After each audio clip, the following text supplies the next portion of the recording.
was at that point that I realized it was just like momentum is everything. You've got to be doing something for anything to happen. It doesn't have to be the right thing. Just start doing something. Tom Hookie Nash is a DJ, keynote speaker and author. And if the child is particularly brave, they'll approach me and ask, "Are you a pirate?" After contracting a life-threatening illness at the age of 19, Tom became a quadruple amputee. I mean, let's be honest. I've got 2 hooks, prosthetic legs and a penchant for hard liquor. But what makes Hookie special is his incredible mindset, his ideas for life, and the gifts he's sharing with the world. That's what my purpose is now. There's much more benefit in like growth and gratitude than there is from grievance. Please consider subscribing and enjoy this conversation with Tom Hookie Nash.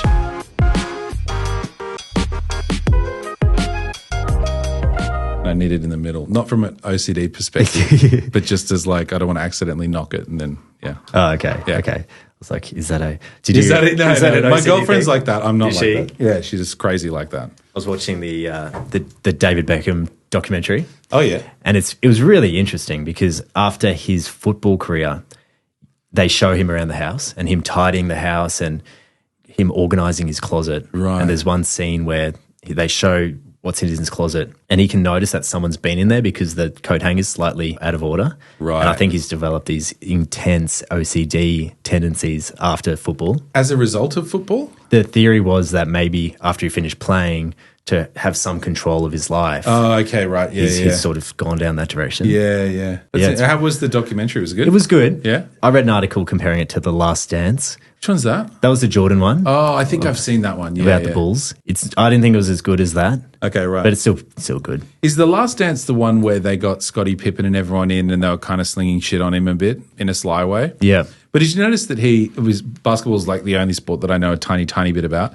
When people think about the Bulls, that 91 Bulls or whatever those championship guys were, all the focus usually goes towards Jordan. And there were a lot of people on that team that, were the sine qua non of their success as well. You know what I mean? So wouldn't have happened without Jordan or these people. I always get asked that question of like, is it some part of you that was resilient to pressures and like how have you come out really positive? And the more I've thought about it over the years, I take the smallest amount of responsibility for my current disposition. I think everyone kind of does in a way, that you're like the culmination of everyone around you. You can never take full credit. You can't even take minuscule credit, I think, if you're being honest. Do you feel like that relates back to you in terms of the people who have been around you? Yeah. The medical stuff? And medical stuff. So friends and family, support, medical stuff, a country that pays for my prosthetics. Yeah. Who am I to take credit for being a positive individual? If I lacked all of that stuff, not only would I be dead, but if I survived, I would be probably in a pretty shitty mood. Yeah, that's right. Yeah, and being in a country where you have access to prosthetics, I imagine would be... It's interesting, right? The other day, I'm on the NDIS and I've been on it for 5 years. And I know that my prosthetics cost a lot of money, right? But only recently they switched me over to me paying the prosthetist directly and getting reimbursed for it. Okay. And I'm getting a new set of arms made and I just got the bill for it. It's $42,000. Look at these things.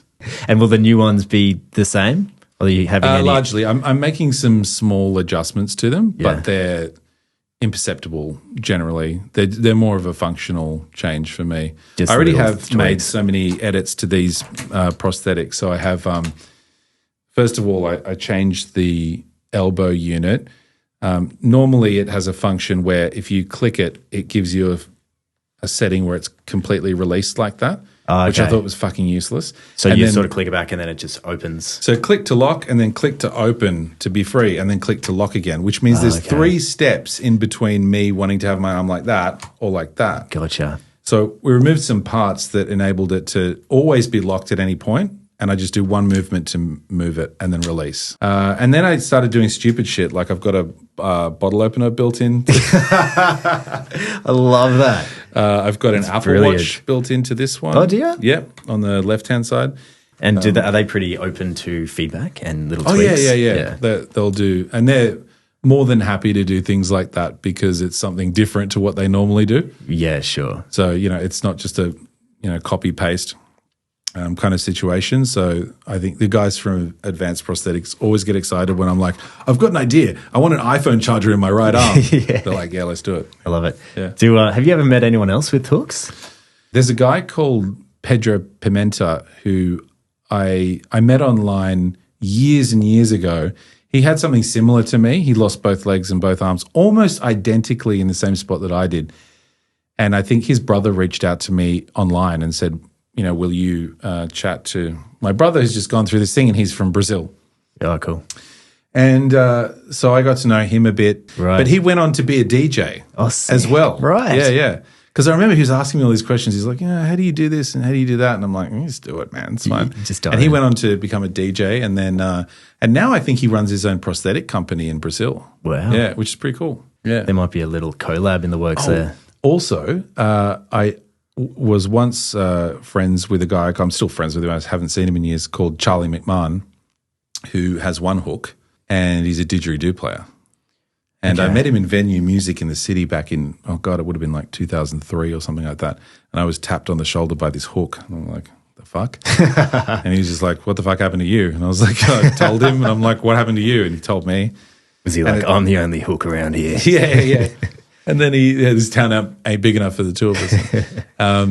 But yeah, it turned out that he was a didgeridoo player, and he taught me how to play didge as well. Sick. Hookie, you grew up in South Africa, right? No, I was born there, but I didn't grow up there. I only lived there for a couple of years. Right. Yeah. Okay. So what would you say is your earliest memory? Dallas, Texas. So after South Africa, we moved to Dallas, Texas. I was there till I think I was about 8 or something like that. And then we came to Australia. Interesting story just quickly about Dallas, Texas. I was recently back there. I was with my girlfriend. Obviously, she said, I want to see the house that you grew up in. So I was like, okay, we'll go for a drive. And so we drove through to Grapevine the next day, and we're standing outside the house that I grew up in, and taking photos and stuff. And the guy comes out of the house that lives there, not in an aggressive way. He was just sort of going to his car. But, look, it's Texas, so you got to watch out. So I said to the guy, like, look, I didn't want to be creepy, but I grew up in this house. That's why we're taking photos of it. It's nothing, untoward. And he said, oh, no, that's totally fine. And I've always wanted to do that with houses I grew up in, et cetera. I was like, okay. And then he took my contact details, my WhatsApp or whatever, because he wanted to connect me with a neighbor for my mum, something like that. And then I got a text from his wife, or I got a text from him later in the day that said, did my wife reach out to you on Instagram? And I was like, no, what? How would she have done that? Checked my Instagram, and sure enough, she's reached out to me and she said, I'm really sorry we missed you today. I had a guitar lesson. She's a guitar teacher. And she said, but, if you and your partner would like to come back for dinner tonight, let us know if you have any food allergies. And I was like, are you crazy? Like, yeah, of course I'd like to go into the house that I grew up in. So I ended up going there that night. Wow. And I got to see the inside of the house and the backyard and everything, which I remember perfectly, although it did look a lot smaller than what I remember. Interesting. Got to see my old bedroom and all that sort of stuff. Yeah. Oh, wow. That's it was just a brilliant experience. Going back into that house, and the last time you were there, you did have limbs. Was that weird to think about? What was weird? I didn't think about it, but my girlfriend thought about it because do you remember I mentioned that the gentleman who owned the place now was trying to put me in touch with a neighbor, or to put my mother in touch with the neighbor?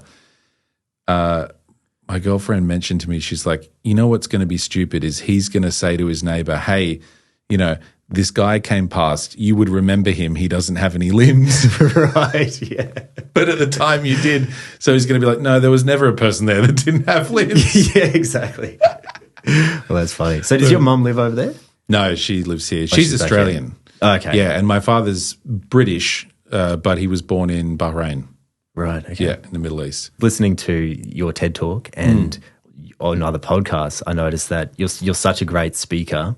Oh, thank you. I appreciate that. Is that something that you've always had? Probably not entirely. I'm better placed to process conversational talk now the more conversations that I have with people. Do you mean just through experience? Yeah, I think so. And I do it as a job as well as a speaker, and I guess it's just something that you get better at as you do it more, I think. That was definitely one of the intentions behind this podcast. I saw it as an opportunity to improve my speaking. And it does make a difference, right? It definitely does. Yeah. There's nothing more torturous than editing yourself back and picking up on all those weird mannerisms that you do. Yeah. Mine's saying too much, and I still do it, and I fucking hate it. Right, yeah. So if you're listening to this podcast, I'll edit them out. Yeah, but it's interesting that you pointed out the idea of editing yourself, because that's something that I've never really thought about before, because I've done a lot of video editing of my own stuff, and you do learn things that you do that you hate. It's very much like editing your own words when you're writing. It's amazing how much of our day is on autopilot before we sit down and actually reflect on what we're saying or what we're writing. Absolutely, yeah. So your book, Hook, Line and Sinner, it really is such a great read. But talk to us about the day you got sick. You're on the way to uni. You struck down with the flu. What happened? I was on the way to university and I started feeling a kind of malaise, but not something that was inconsistent with just a regular flu. And then when I got to university, I was supposed to go to a psychology lecture and ended up just hanging out at the Manning Bar with a couple of friends and then announcing that I was going to go back home again and put myself to bed. Started feeling progressively worse, and then I texted my stepsister to say that, I'd let her know if I was going to die or something like that, jokingly, because she'd offered to take me to a doctor. But look, I was a 19-year-old boy. None of us need doctors. Everything's always fine, right? Sure. So, I'm 35 nearly, and I still don't need a doctor. Of course, the feeling of invincibility is perennial. Yeah. And so I just got progressively worse over the evening, and just feeling like I was overcome by the worst flu I'd ever had in my life. I was passing out, waking up in cold sweats. I had nausea. I was freezing at one point. I tried to warm myself up by having a hot shower. Ended up passing out in the bathroom, waking up in the middle of the night, and there was sort of blood dripping down the on the shower. Down the drain. Something like out of a Hitchcock movie. And then I woke up in the morning and I realized that it was too bad. I had to see a doctor. And so I called my stepsister to come and pick me up. And she took me to a local hospital in Balmain, where I was living at the time. And they rushed me straight to RPA because they knew that they were ill-equipped to deal with what I obviously had, which was meningococcal. Yeah, and wasn't the doctor asking you when you got it if you've been rolling around with your mates or something? Well, no, he didn't ask me. Not to my memory, but no, he asked my closest friend, Chris, because all of my friends were called when it was decided I had meningococcal, and they're like, as if they're tracing it. Yeah, not even tracing it, but just making sure that they were okay. Sure. And so I think they all had to come in for checkups and get have some drugs administered, maybe antivirals, I'm not sure. But yeah, obviously calling around before that and sort of seeing whether there would have been enough contact. And I'm sure they said this to a few people, but said to Chris, who is highly strung at the best of times. And obviously he's just going through this horrible thing where his friend is on life support. And so he's highly stressed, by default, and was like, have you ever wrestled together? And Chris was like, wrestled? Why would we wrestle? What are you talking about? And he said something like, have you ever danced together? And Chris is like, well, not in any medically relevant way. I don't see how that's a thing. And it always made me laugh the way he described that, because I don't know what dancing together in a medically relevant way would look like anyway. Yeah. He's really beating around the bush there. For a doctor, I'm sure he could go straight to the point. Just to ask the question, yeah. When you checked into hospital, you're on life support, you're in a coma for... Yeah, I think it was a couple of weeks. Which is a good time for a coma, by the way. Why? Not too much can happen in a couple of weeks. Yep.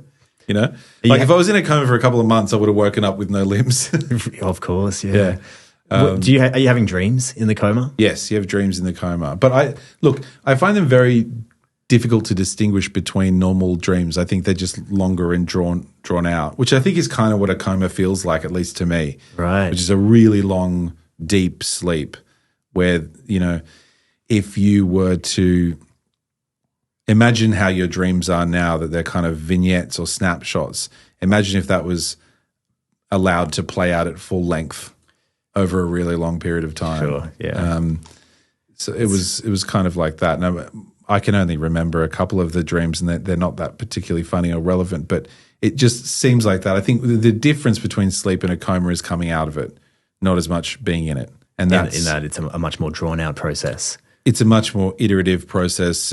You become lucid in what you hear before what you see. In the book you described it as being not asleep, not awake, sort of in this middle ground. Yeah, I think it's the opposite to insomnia, Yeah. where you're kind of conscious but not really awake. Is that as terrifying as it sounds?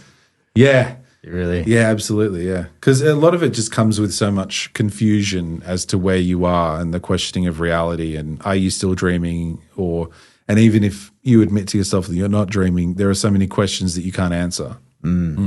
Because when you wake up, are you even able to communicate to the people around you? Yeah, and I couldn't. I mean, some people might be able to, but in my case, I had a tube down my throat breathing for me, which sometimes gets in the way of forming words. And then even when that was taken out, it had sort of damaged my vocal cords to the point where I couldn't talk still. And so I was communicating through blinking. And we had this system. Have you seen that part of Breaking Bad where the guy in the wheelchair, is it Hector or whatever, has his bell and they cycle through letters of the alphabet and he's like, ding, ding. I had that, but with blinking, right? And so they go through the alphabet and it'd be like W. I'd be like, and the A. And I'd try and spell out like water. Right. Because that's all I wanted. I'd had 2 weeks on a drip with the driest mouth you could ever imagine. All I wanted to do was drink water. About making it a bit shorter by going H2O, or was that a bit beyond Where the fuck were you? Yeah, of no, course. well, I mean, the thing, water, actually, I remember doing it specifically. I remember doing it with my dad, and he was like, W-A-T, and he was like, whatever, like what? I think he was trying to avoid it because he knew I couldn't have it. Yeah. Oh, okay. And it was just so frustrating. And it turned out that I couldn't have water because where I was lying, and it could have caused pneumonia if it went onto my lungs. Right, okay. And so I had to start by convincing, this is a couple of weeks later when I could talk, so convincing one of the nurses to give me an ice cube in one of those crappy styrofoam cups. Like if you've ever worked in a really shitty office and you have that international roast coffee and it comes in that. Yeah. Is bad for the environment. It just feels like it's about to disintegrate. Every level of it is horrible for everyone. Yeah. It was just like one tiny little ice cube in that. And the styrofoam was making the liquid kind of stick to the wall. And I was like, it looked like the best thing in the world, right? And I remember the night that I first had that ice cube.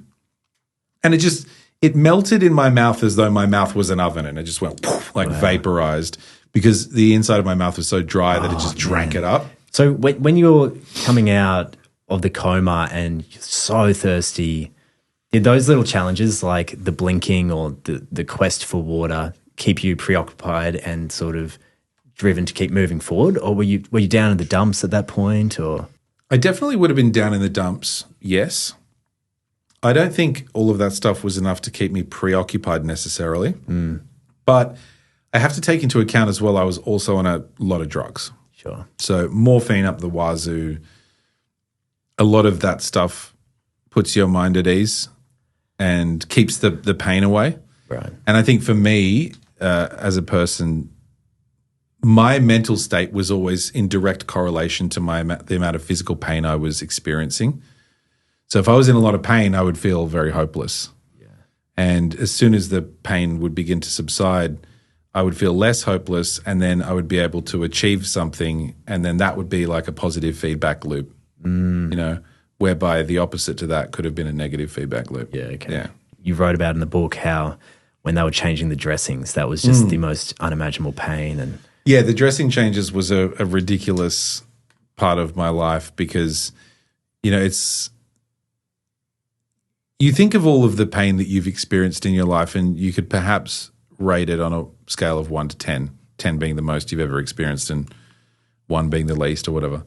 And then it's almost as though you're reintroduced to a completely new scale, whereby 10 is now an order of magnitude larger than what you thought it was. Right. So now it's not 1 to 10, it's 1 to 100, right? And yet there's still a pain team that comes into a room and says, on a scale of 1 to 10, and I thought, well, what scale are we talking about here? Yeah. And what are you going to do with that information once you get it? Like my 10 might be the guy in the next room's 5 or 11. Or, sure. You know, I don't understand. I get that they're trying to judge, you know, day to day, how is it going up and down and up and down? But different things would happen along the process of losing 80% of the skin on your body or 4 limbs that would turn today's 10 into tomorrow's 20. It's a completely fluid scale. It means nothing. You know what I mean? Like,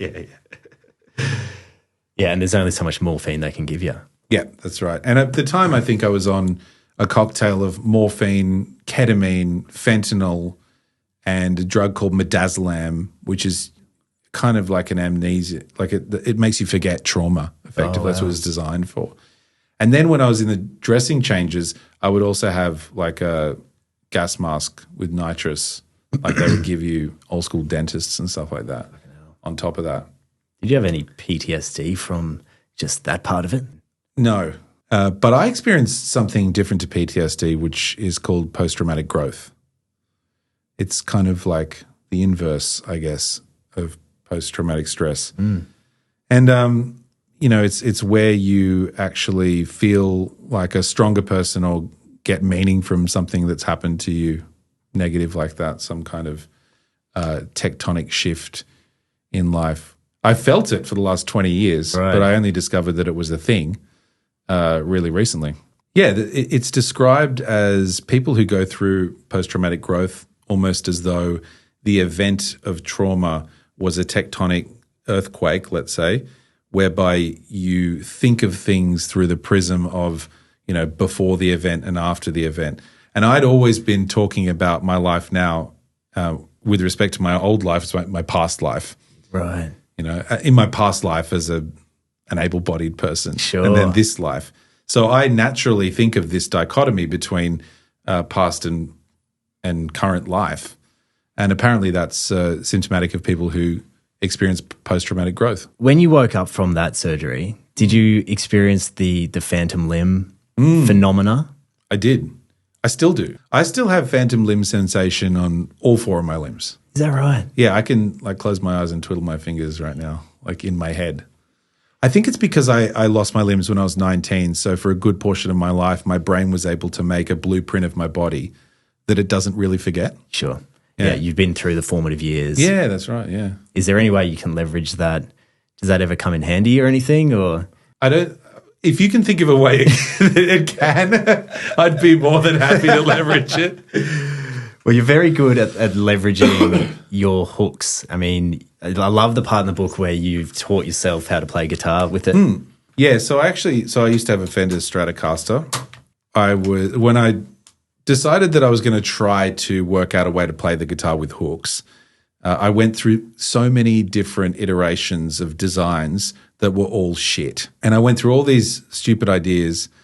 And then I guess the turning point for me was it wasn't an engineering problem. It was a psychological problem, right? So what I had to do was not to just work out a way to play the guitar. I needed to work out how to answer the question of what I want better. And when I started asking myself those questions of like, well, what do you want from playing guitar? Is it to be Jimi Hendrix? Well, no.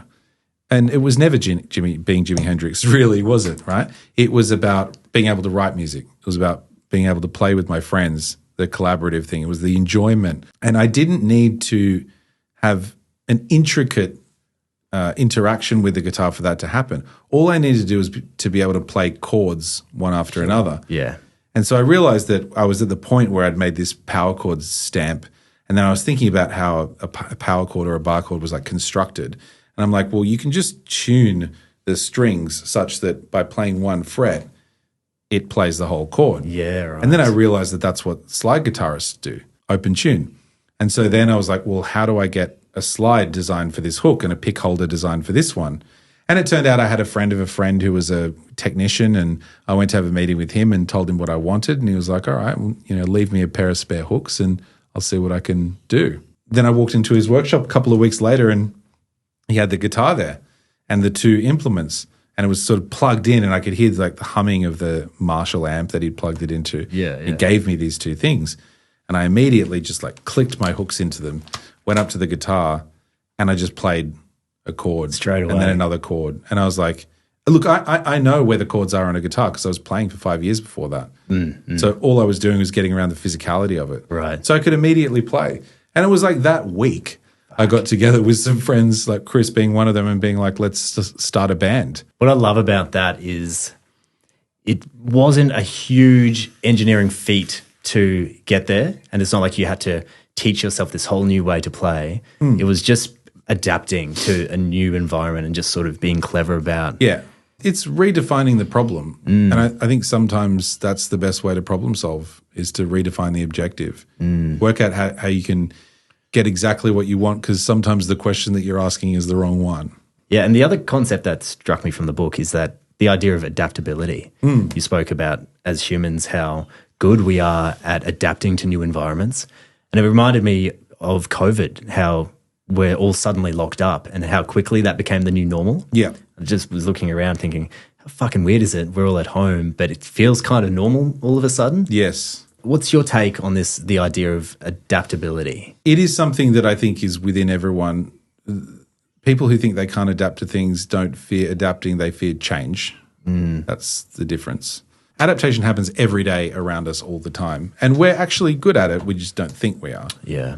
You know, when I got out of hospital and I was living independently for the first time in my own house, they send you an occupational therapist whose job it is to come and alter all the things in your house such that you can use them with two hooks. Right. And I instinctively knew that I wanted to rely on these as little as possible, because, I mean, if I had a kettle that I could only use this kettle with my hooks or something, then when I go to a friend's place, I can't make a cup of coffee. Sure. Right? So your skills are transferable, but your environment is always transient. And so when you lean into knowing your skills and limitations and trying to develop yourself as being adaptable to many environments, you don't imprison yourself within a particular environment. Being agile in your life is not relying on things as much, right? Maybe it's not relying on your salary for your happiness, not relying on your partner or your friends to get you through hard times. I mean, it's great to have them there and they're an immense support, but you also need to be able to do things for yourself. Like it's about independence, and independence drives adaptability, I think. I'd love to hear more about the Rehabilitation Centre. And that was near the Coast Golf Club. Yes. Right? Yeah, because I remember driving down there to play golf one day. My friend pointed out those old buildings. Yeah. And he was saying that there were rumours where it used to be a psych ward or something. Yes, I There's believe ghosts inside. I believe they were. Really? Yeah, because we broke into a couple of them. Yeah, And, we saw some pretty hairy stuff in there. Beds with like leather straps and oh man, equipment that I can't discern. Not that would be surprising, but like Yeah. your mind is free to run wild about what these places were used for. And it's an old infectious diseases hospital. I think at the turn of the century, that's what it was designed right? for. Yeah. The wisdom there being that something close to the coast would have more ventilation, I guess. Is that right? Yeah. It's just a very eerie scene because it has this incredibly beautiful backdrop and it's very sparse. Yeah. And then you've got this really well-kept, old-looking hospital. It's like something out of a movie. Yeah, it is. The insides of the wards reminded me of Shutter Island, but then the outside, as you said, it's like coastal golf club, and this contrast between like affliction and affluence, I always found really funny because as inpatients or inmates of the hospital, we would often go down to that coast golf club to have lunch because you couldn't eat at the hospital. It's ridiculous, right? It's the worst food in the history of the world. Yeah. I was talking recently, I did a podcast with Andrew Hamilton, who did a stint in Long Bay Jail. And we were joking because the people at the hospital were pretty certain that the inmates at Long Bay Jail were fed better than we were. And I think he kind of confirmed it to an extent. Yeah, I read you talking about the meatballs. Yeah, the Swedish meatballs. Like they were just impenetrable with a knife. Yeah, they were weapons. If you ever wanted to end your own life, the Swedish meatballs would get you there. You probably can't put that on the internet. So. As a place to be rehabilitated with the coastal backdrop and golfers walking around in the background, was that helpful to be in a place like that? Yeah, I liked it. Yeah. I mean, I liked the open air and the sea breeze was really nice. It was peaceful. Yeah. It was just a shame that the hospital was such a piece of shit. Was it? Yeah. It was just dilapidated, and most of it was closed down apart from a couple of wards. It seemed like a good group of inmates, or not inmates, of inmates, inmates, yeah, that's right, of patients. Yeah, well, it wasn't until I formed a bit of a group. Yeah, I formed a friendship with 4 or 5 guys down there that were various states of paraplegia, quadriplegia. Some of them in wheelchairs. One guy was walking but quadriplegic. Yeah. And we used to, because there wasn't much to do there other than on the weekends kind of order pizza and go and get beers from the bottle shop across the road and get drunk and every now and then break into an abandoned ward. Yeah. There's a lovely scene in the book where you break into this abandoned ward, you get locked inside. Yeah. And then you have to call on each of your unique abilities to get out. And was that a bit of a milestone moment where you could see that you could use things to your advantage, or that it gave you more hope about how things would look in the future? Yeah, I mean, that story, it wasn't as though it was more to do with the fact that everybody has a niche if they can find it. And you're better off trying to exploit that niche rather than to shoehorn yourself into something that, you're not good at or you don't like or something. And, getting out of that abandoned ward was just an allegory for that, in a way that, there was some of us that could ram doors open to free us. There was a guy who, in a wheelchair, that was paraplegic, but he used to be a BMX driver that was able to jump down a wall to let us out from the other side. And it was, to an extent, I could see that everybody played to their strengths and it happened organically. And I think, there's a lot of room for that these days, and people often think that they don't have that niche or that skill until they're put into situations where they're forced to find it. And I guess it's also about focusing on what you do have instead of focusing on what you don't have. Yeah. Comes back to that idea, which is sort of thread throughout the book, is that we have the power to control our mindset and the importance of placing our attention on things that are going to serve us. Yeah, I mean, focusing on what you control and what you don't control is obviously a really important distinction. It does shift the focus from that which you have to accept towards that what you can change. But also, as you pointed out, focusing on what you have and not what you don't have is really important because it's pragmatic. What is the point of focusing on what you don't have? Who is that going to help? Who cares more than you?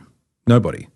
Nobody cares about your life more than you do. And so you have the ability to make the distinction between those two things and decide on where your focus is going to be. Yeah. Do you have those days where your self-talk is more negative and you have to override it and be like, I need to focus on what's going to help here? Or do you think you're just innately steered in that direction? I think I'm innately steered in the direction of positive yet pragmatic talk. So I try to do a very conscious self-audit of my thoughts of myself such that they're not unrealistic in either direction. Is that about expectation? Not having? Yes, it's about managing expectations pretty much. Yeah. And it's also about knowing your skills and your limitations and your abilities and any biases that you have as well towards thinking a certain thing will work out or won't work out. And then also the managing of expectations. I like to tip the radar a little bit towards the negative. An example of this that I sometimes give is when I go to stay in a hotel, I always read the bad reviews before I walk into the room, right? Because then I'm kind of primed to think that the experience is going to be a bit shit. And if it is, I'm sort of at a neutral level. But then if I have a good experience, then it's higher than I expected, and I've kind of manufactured a good experience. Interesting, right?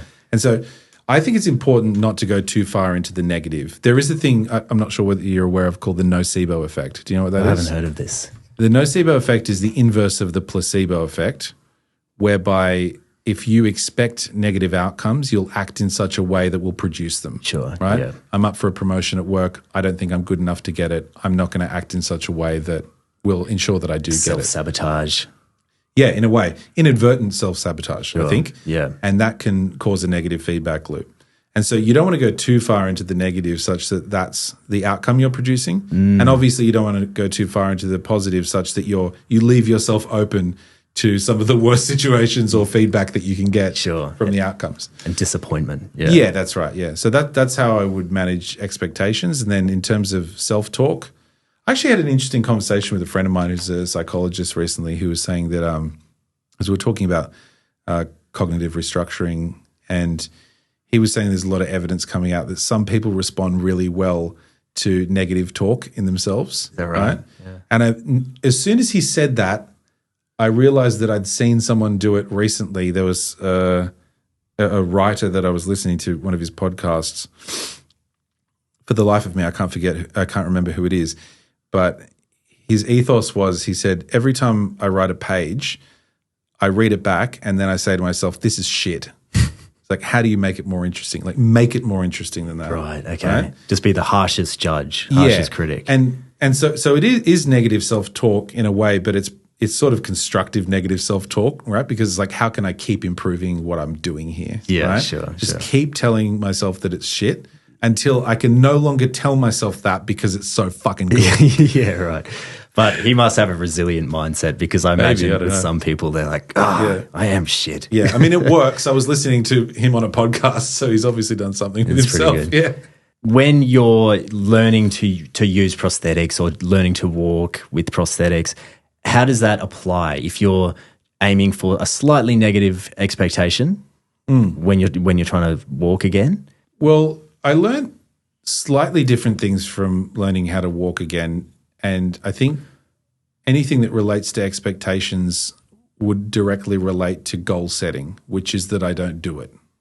There was an endurance period when I was able to walk with the help of a wardsman, and it was about endurance. How far can I walk? So it would be 100 meters or 200 meters or 300 meters. And I remember the day that it was from the hospital all the way down to the golf club, actually. And it's about 800 meters, I think, something like that. So it's quite a long walk. Pretty hilly too. Yeah, it's like downhill and it's sort of undulating to an extent. And when I started off, I started off and I was like looking at the golf course off in the distance, and I'm just like, I'm never going to get there. It's ridiculous, right? And I remember I had to watch the floor in front of me, the ground, right? Because when you don't have legs, you kind of have to feel the floor with your eyes. So any change in topography or material, gravel onto dirt, something like that, you have to anticipate it. And so I just kept looking at the ground in front of me, and I would make these little markers like a couple of meters away. And after about a few minutes of doing that, I realized that I was like halfway. And then it sort of dawned on me. It was like, focus on what's in front of you and the end result will come, right? And it says not only a lot about, taking things in iterative steps, but also being able to be in the moment with what you're doing. Like if you have a project that's going to take you a year, if you keep thinking about the end goal, you're not really getting what you can out of the project. A lot of people achieve goals and they don't even stop for a minute to enjoy having achieved it, much less actually enjoyed the process of doing it. I mean, 99% of life is process, 1% is result. If you're not enjoying the process, you're not enjoying 99% of life. Yeah, the other lesson I learned from relearning to walk was the power of momentum. And I inadvertently learned this lesson when I was younger and riding a bike for the first time because I was a bit of a late bloomer with that. And when I started learning to ride a bike, my dad would hold me under my arms because I couldn't balance properly. And I would always tell him not to let go of me. And we'd be going so slowly, and I just thought that balance was just going to come out of magically I would balance, and then I'd be like, okay, we're fine. But it never came until one day I was picking up some speed and he just let me go, right? And it was only at that point that I realized that the speed was the thing that was giving me the balance, right? It was a momentum. that was doing it. And I had this realization wash over me when I was walking, assisted by a wardsman one day. We were going on like a daily walk, which I do in the hospital when I was there. And I remember feeling that I was picking up speed more than I would usually. And the more I did, the more balance I got. And it took me back to that bike riding moment. Interesting. And I just told the guy, I was like, just let go of me. Like I could fall over. He would have been in a lot of trouble. Yeah. But I was just like, let go. And he knew me well enough to be like, all right, I'm going to do it. So he let me go. And that was the first time I walked unassisted. And it was an amazing feeling. I was transported back to being a kid on my bike in the Sutherland Shire, new to Australia, and the southern sun on my face and the breeze blowing. And it was a feeling of liberation. And it was at that point that I realized I was just like, momentum is everything.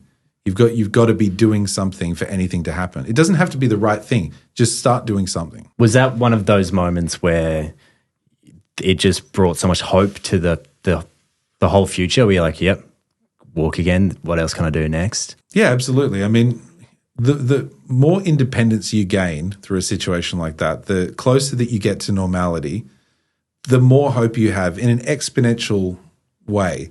Yeah. Like being 70% as independent as I was as an able-bodied person, I'd probably have twice the amount of hope that I did when I was an able-bodied person, right? So the closer I get to it, the more optimism I have. Because you've now come from a point of, you're not neutral anymore. You've come from a point of -20 up to -18, right? So what else is possible? Yeah. Writing as a creative outlet. I'm curious about the whole process of writing a book. Yeah. I imagine that involves a lot of structure and routine to write something like that. Did you have a formal practice with your writing? How did you attack it? So I wrote almost the entire book in Paris over 3 different trips. Right. That I was there for a few months at a time. And what was that about? To work there on creative pursuits that don't involve other people because they're on a completely different time zone and they can't bother you. Love that. Secondly, it's a place that I get a lot of creative inspiration because it has the perfect mix of a really busy environment, which I need for writing. I can't do, if there's no distractions, I'm useless. It's really interesting. Right? Yeah. So I need distractions, but I need them to be at arm's length, so to speak. So the best place for me to write is actually at a cafe, like sitting at a cafe, watching a crowded street or something like that. And the great thing about Paris is that they're everywhere. Yes. And the waiters are so bad that they will not ask you what else you want for hours. Yeah. So they won't do that passive aggressive, you want anything else, mate? Yeah. They don't do the whole, Bill then, never, right? And you can smoke on the street. You can do whatever you want, right? You got your croissant. Yeah. So I could sit at a cafe, order 1 glass of wine, and I won't be asked a question for 4 hours. And that's the perfect balance for me. So, yeah, I wrote the whole book there. Was it a therapeutic process for you? In some parts, it was therapeutic. In many parts, it made me think about things that I wasn't forced to think about before, like other people's perspective on what happened to me, whether it be parents or friends. Yeah, incredibly haunting, heavy topics written in almost a very lighthearted way with your sense of humour, which makes it a really engaging read. That is intentional. Yeah, right. I think, I didn't want to produce a book that was going to lie about what happened or sugarcoat it, but I also didn't want to produce a book that was an anguish to read, and because that'd be a bit of a bummer, wouldn't it? Yeah. I mean, no one wants to spend, chapters reading about really horrible stuff with no respite. Like it's too much. For sure. Yeah. Also, the book is largely meant to replicate what it's like to have a conversation with me, which is that I can have very serious conversations, but expect a joke every now and then, right? Yeah. And also expect me to go off on a tangent, which is why peppered throughout the book you have a bunch of anecdotes that are in no particular chronological order. Right. That will just elucidate a particular point, but also break up the flow a little bit. Kind of been like this podcast as well. Yeah. It just jumps around a bit. Yeah, that's right. Yeah. But harking back to what you were saying about the idea of a routine, I didn't have a very strict routine when writing, but I did have a habit of starting off, at least on the last trip, starting off in the morning at the place I was living at So I had an apartment for a couple of months, and I made sure that it had a balcony because I like to have large open spaces and be able to look upon something really nice. So it was 5th floor, large balcony. I could sit there. And, it's Paris, these tiny balconies. It fits as my little iPad and my chair and my cigarette and coffee, and that's it. Yeah, yeah. And I would sit there and I would nut out exactly what I was going to write about that day. When things would pop into my mind, then I would note them down in bullet point form. Okay. And then the afternoon was always spent at a cafe on the street. And that was where I allowed myself to either write or sit there and do nothing. And I did not force myself to do either of those things, right? And so I think that the best writing and the best ideas come from when your mind is kind of at ease or it's in a particular flow state. And sometimes I would sit for 5 hours and produce 1,000 words. Sometimes I'd sit there for 5 hours and produce 10,000. But you feel like the key was taking the pressure off yourself and not expecting either. Yeah, because when I started, it was like I worked out how many words I needed to write because my objective was to end up at 75,000 words. So I wanted to write 150 and then cut half of the bullshit down. Yeah, right. And so what I did was I think I was up to 90 or something, and then I went over and I'm like, okay, I got to write 60,000 words and I've got 30 days, so I need to write this many thousand words a day. And after a couple of days, I realized I'm like, this is not realistic. Yeah. Because I exceeded my expectations one day and I felt really good, but then I went under the next day and I felt really bad. I'm like, I can't be a yo-yo of reactions to my own work ethic. I just need to, I know what my objective is, just focus on what I'm writing right now. That's such a great point because we're not robots. We're not going to show up the same. With this, the productivity porn that we often see, people are so strict with their structure and it's unrealistic because we're not going to feel the same every day. It's important to set a routine and structure, but be flexible with how you're feeling. Yeah. Like, when you've got that inspiration, write 10,000 words, but don't beat yourself up if you're not going to do it the next day. Yeah, that's right. And I think what I try to do now is I try to carve out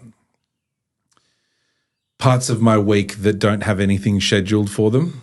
And they will sometimes get filled up by things that I haven't done the previous day, but it gives me a bit of mental breathing space to know that there is 2 hours on Friday that haven't been filled yet. Yeah. So if you don't get around to this thing and it's not necessary to do today, you can push that. Right. Right? Yeah, yeah. And if you don't end up pushing things into it and it's just this gap that you have, go for a walk because you will come up with 15 ideas and you'll be able to fill in 15 different time slots with what you have. It's become increasingly difficult to find those gaps these days because I've just switched from to-do lists to calendars. Okay. So I no longer have a to-do list. I how people say like, oh, inbox zero? Yeah. I don't do that. My inbox is a nightmare, right? But what I do now is to-do list zero. Okay. Which means that rather than having a list of things I have to do, they all go into a calendar and I pick a time and a date to do them. Yeah. So I might have, come and chat to Nick between 1 and 2, then I'll be back at, 3 o'clock. And at 3 o'clock, I'm doing this thing. So if you say to me something like, oh, I need you to write me some copy for a podcast, I'd say, okay, cool. When do you need that by? You'd say Wednesday. And then I'd look on my calendar and I'd be like, okay, at 8 in the morning on Monday, that's when I'm going to do it off the to-do list. Yeah. Okay. Because what I figured out with those to-do lists is that they just fill up. Yeah. There's no time or context associated with them. It's like, oh, yeah, I've got to do that thing. When? Who knows? When I have time? When do you have time? You never have time. What if it's a small item, something that might not worthy a calendar entry? Do it immediately. Yeah. Yeah. If it's like reply to an email. One of the things I fucking hate is people taking days to reply to emails. I love being in the United States for the one reason that everybody replies to emails like they're fucking texts. Oh, really? Right? Yeah, you send an email over there, you just get a reply straight away. I'm in heaven. Seeking out that environment where you had distractions, sitting on the side of the road in Paris. Yeah. Do you think that distraction helped you get into a flow state easier? Yeah, absolutely. Yeah, that's the whole point of it, is that I know that, you see, if I don't have distractions in the immediate surroundings, I will create my own distractions.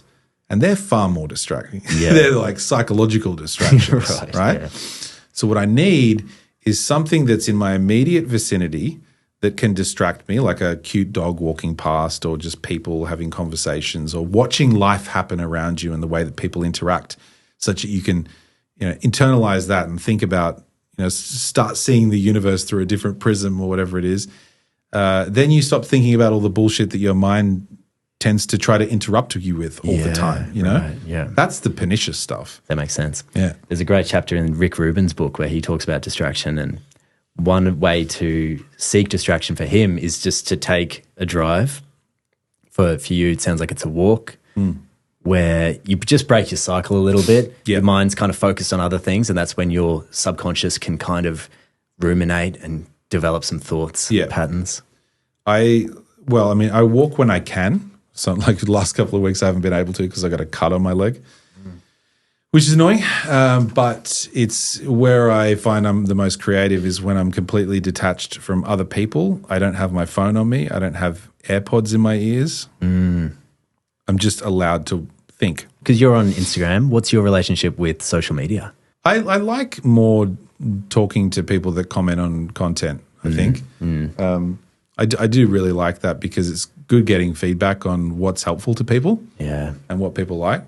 I've learned a bunch of stuff on TikTok, and if you use your algorithm well and you can take away some useful information, it's so much different to when you read a good book. You know, when you read a good book, it just feels like it's good for the soul. Also, remember when you're reading a book about something, you're just reading about one thing for a couple of hours, not flicking through 85 different subject matters. Great point. You know, punctuated by funny dog videos. Yeah. Like I think that makes your mind have to do this sort of mental gymnastics that we didn't evolve to. That's a great to point. do properly. Yeah, you know? Jumping between all those different topics. Just wearing your brain down. Think about. I mean, and I'm sure that you're a victim of this in a way that you do a lot of different things, right? You create content, but your normal work day is a little bit different to, let's say, an Uber driver who's doing the same thing all the time. You might be having to answer an email, then you have to write some copy, then you have to do a YouTube thumbnail, then you have to work out who a new guest is, then you get a phone call from your mother. Like, your mind is darting in several different directions. And I don't think we're very good as humans at actually commensurating all of those different skill sets to be able to change between them all the time.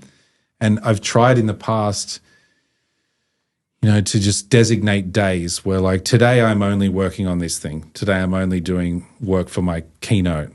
The next day I'm only doing video editing. The next day I'm only doing Starfucker stuff. Or, you know what I mean? Yeah. And that is the best way I've found to get around being more useful and productive day to day is keeping your brain on one path to the best of your ability. Yeah, and I think what as an allegory, what TikTok does is it puts your brain in 50 different paths and you're incentivized to just like, don't like it, flip, don't like it, And back to flow state takes a certain amount of time to get into flow state. So if we're darting between 1,000 different tasks, it's so much harder to get into that. Yeah, I love that idea where you're designating a day to each different part of your business or where you can really dive into that flow state and stay there for prolonged periods of time. And I did that with writing as well. I realized that the best thing for me was to write on an iPad, and it was just because it was convenient, it was small, I could take it with me to various different places. But then I also realized that what I needed to do was completely consolidate that iPad down such that it had no other apps or distractions. I can't have an email thing. Yeah. My favorite thing at the moment is Optus have this feature on their app. I forget what they call it, but they cut internet to all of your devices. So you can't access it on your phone, your laptop. And it's the only time where I can be just completely focused on writing for an hour without any temptation to be distracted. I tried this trick about 4 or 5 years ago, which sounds stupid on face value, but they're often the best ideas. Yeah. Where I noticed that I was spending too much time on social media, whatever it was, Facebook, Instagram, blah, blah, blah, you name it, right? And it was on my front page when I opened my phone. And so I noticed this habit that I just go open and bang, just open one of those things. Even when I didn't intend to do that, there was a muscle memory involved with it. Yeah. And that was fucked. So I was like, okay, I'm going to nest these in a folder and put them on the third page such that they're really hard to get to and just see what effect that has. The screen time on those apps went down by 73%. Is that right? 73% it went down. Measurable drop. Yeah. Tell us about your DJing. Do you enjoy it? Are you still loving it? Yeah, I still really like it. Yeah. I'm DJing at our annual Halloween party, Grave Rave, which is in a couple of weeks on October 28th. I did see a little teaser of this on your Instagram. It looks epic. And Yeah, it's fun. with your Starfucker club nights, they're known for just how well themed they are, right? Yes, that's what we're known for as theme parties. And, I think we're, as I said in the book, more context creators than we are DJs. Yeah, I found it really interesting how granular you were about organising those club nights, from things like the decorations to the type of music you'd play when people are entering. Yeah. You really approached it as if you were building a brand. Yeah, of course. You're creating an event. You're not a DJ. You're a curator of an experience for people. And that comes down to who you employ to take money at the door, who is up at the top of the stairs hosting people when they come in, who's working behind the bar, what are they serving? What is everyone dressed up as? What are the themes? Was the decoration? Are we giving them takeaway products and stuff like that? It could be like a little magazine or a CD, or, you're really curating an experience for people. I mean, I used to have more time to invest into it, and these days that gets squashed a bit, which I guess is why we only do a couple of our own events a year, because that's how much time we can afford to still make something a really good experience. Sure. So it's Halloween. When do you usually do the second? Yeah, Mardi Gras is the other one. Yeah, gotcha. Yeah, so we do Mardi Gras and Halloween, and then we often DJ at other parties. I think we're doing a day festival thing in Wollongong in November, and we've done the Ministry of Sound parties that usually happen mid-year. When we do parties, it's a completely different thing. Like, as I said, you're putting on the event. There's so much more that goes into it. Yeah. DJing is kind of fun. You just turn up, play some music and party. Well, just before I do let you go, I was just thinking back to, how you've been able to use this experience just to deliver such a profound message. I mean, with the book, I got so much out of it, and it made me think if you've ever thought about tying meaning back to what happened, or if you've ever thought maybe it happened for a reason, or anything spiritual like that. So I don't think anything happens for a reason. I just think that's a logical fallacy. But I believe that, I'm happy that it doesn't, because it would rob you of your ability to imbue meaning upon something yourself. Yeah, I absolutely imbue my own meaning upon it, and I think that is that it's made me a stronger person for it. I believe that I'm on the verge of tapping into something that I like to call anti-fragile, even though I didn't coin that term. It was something that was developed by Nassim Taleb. He speaks about anti-fragility, I guess, in a sense more to do with economies and industries and ecologies and systems and things like that. But I believe it has a personal application, which is that if you can turn a negative into a positive, if you can learn from something, if you can adapt to new environments, become stronger as a result of adversity, then adversity actually becomes your friend. Yeah, that's what my purpose is now, is not only to live by that myself, but also to transmit that idea to other people that there's much more benefit in growth and gratitude than there is from grievance. Well, I certainly got that from the book, so thank you. I think you're delivering that message for sure. Yeah. Thank you, Hookie. Thank you so much. Let's do it again. Appreciate it. Cheers, man.